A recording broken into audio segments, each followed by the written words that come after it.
Welcome to Barstow in San Bernardino County, Southern California. Here you can explore the expansive freight yard before you head out, following the famous Route 66 through the Mojave Desert into San Bernardino.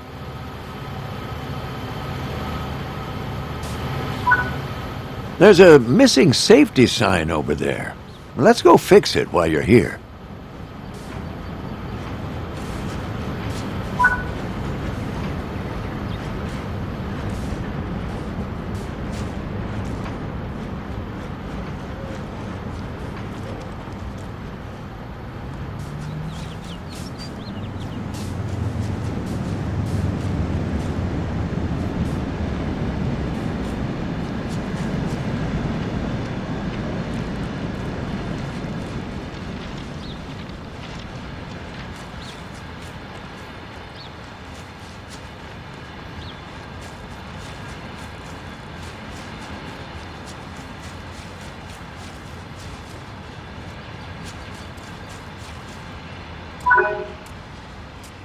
There are many more tasks to discover on this route.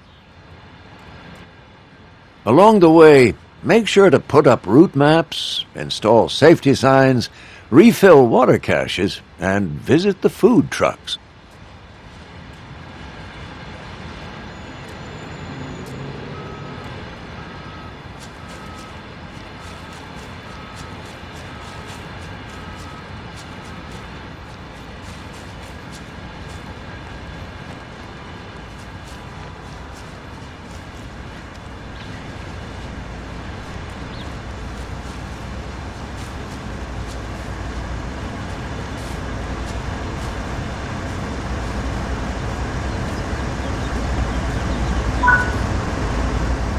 Today, we'll be riding along in this ES-44C4.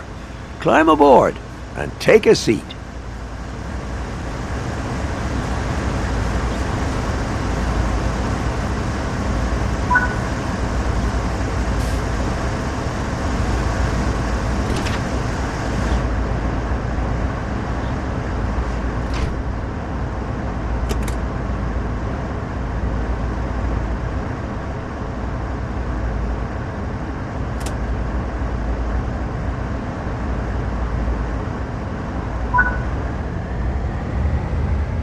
To date, BNSF have rostered over 300 ES-44C4 units. The ES in the name of this model denotes that it's part of GE's Evolution series, and the 44, its rated horsepower of 4,400. C denotes that it has 3 axles per truck, and the 4, it's 4 traction motors. Barstow Yard contains 48 directional tracks. It covers a total area of 593 acres. That's 240 hectares. It is the second largest marshalling yard west of the Rocky Mountains. Although this yard has been in operation since the 19th century, much of what you see today was constructed in the early 1970s. At a cost of over $50 million. Today, around 1,000 staff are employed here to route freight to and from the Mojave, Needles, and Cajon subdivisions. Each year, over 150,000 locomotives stop at or pass through Barstow Yard. And each day, over 175,000 tons of freight is moved through San Bernardino County. On this route, you will learn to operate ES-44C4 as you tackle stunning mountain ranges through the winding curves of California. And serve local industry as you switch and cut formations in the SD-40-2. You pick the pace. This is Train Sim World Cajon Pass.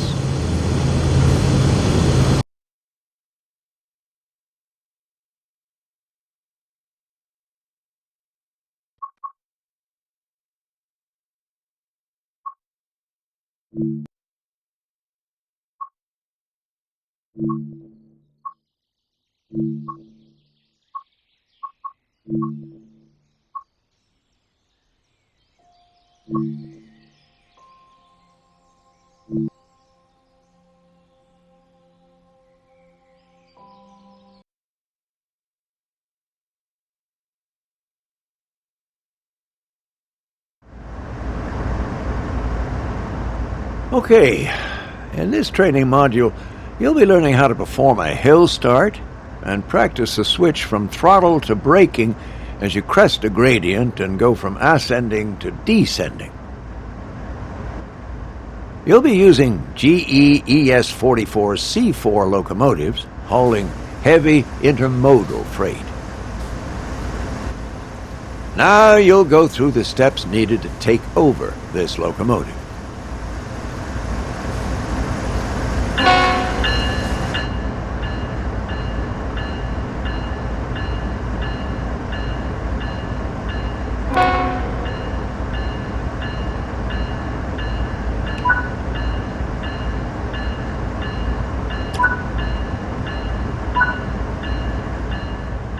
When getting moving, it's worth remembering the following sequence that was covered in the locomotive training modules.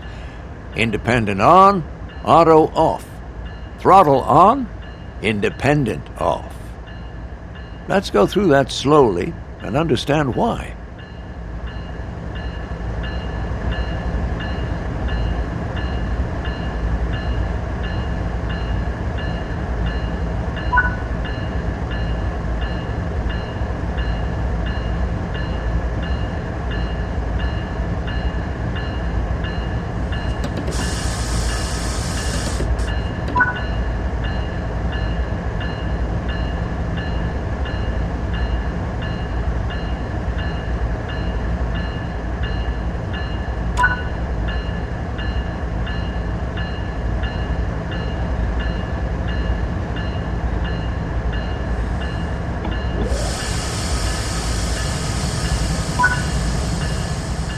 If you apply power too quickly, the wheels will slip.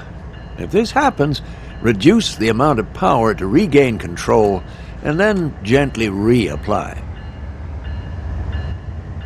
If you are struggling for grip, apply sand to increase traction.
That's it. You're moving forwards under power.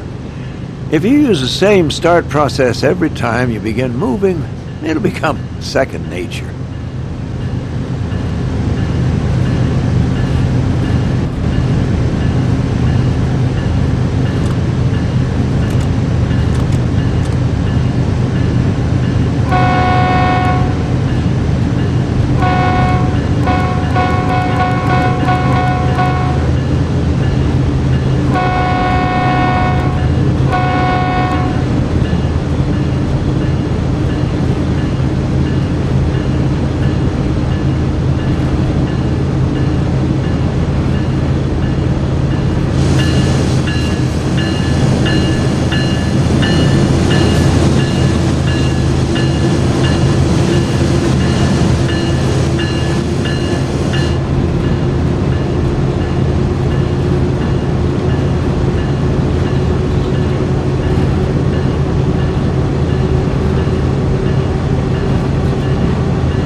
Congratulations, you have reached the summit. As you start your descent, you'll need to switch to dynamic brakes to control your speed. The most effective speed for dynamic brakes is around 30 miles per hour. So if you're exceeding that speed, you should be slowing down. Above 30 miles per hour, the dynamic brakes become a lot less effective, and you will be more reliant on the automatic brake. The automatic brake on its own will not provide enough fine control over the speed of the train. It's a blunt instrument because you can't partially release the brakes, and they take a few minutes to apply to the setting you've asked for. If you try to rely on just the automatic brake, you will often find yourself coming to a halt or going over speed while you wait anxiously for the brakes to apply. Watch the train speed as it crests the top of the gradient. You'll go from needing power to maintain speed to finding that power starting to accelerate the train. When you see that, start backing off power and aim to keep your speed below 30 miles per hour.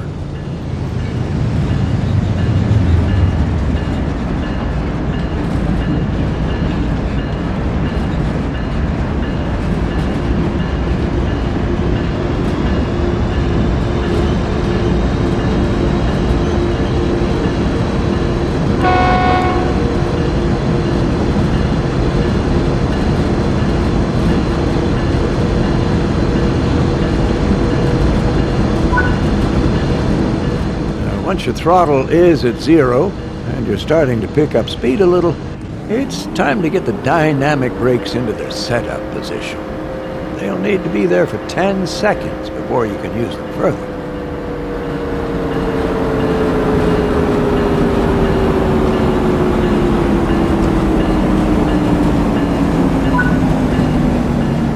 Start adding dynamic brake as needed to keep the speed in check. The dynamic brake is only on the locomotive and will react nearly instantly. As you begin to get to larger amounts of dynamic brake needing to be applied, it's time to bring in the automatic brake to help. In most cases, a minimum set of automatic brake is enough. Apply that now. Watch out that on some locomotives, as you apply the automatic brake, this will cut the dynamic brake out entirely. This is because of the brakes applying on your locomotive. If you notice this happening, pull the independent brake towards you into the bail-off position, and it will release those brakes only, leaving the automatic brake on the rest of the train. And you will see the dynamic brake come back into action immediately.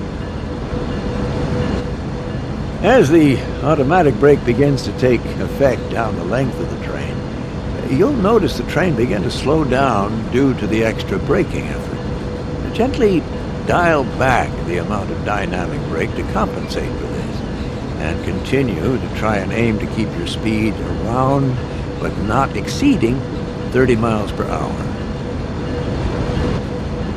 If you find that full dynamic brake is unable to hold the train speed, add a little air with the automatic brake.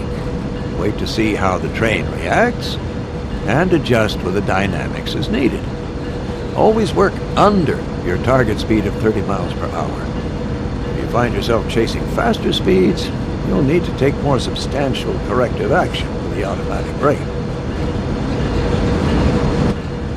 Okay, come to a stop up ahead using the automatic brake.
Right.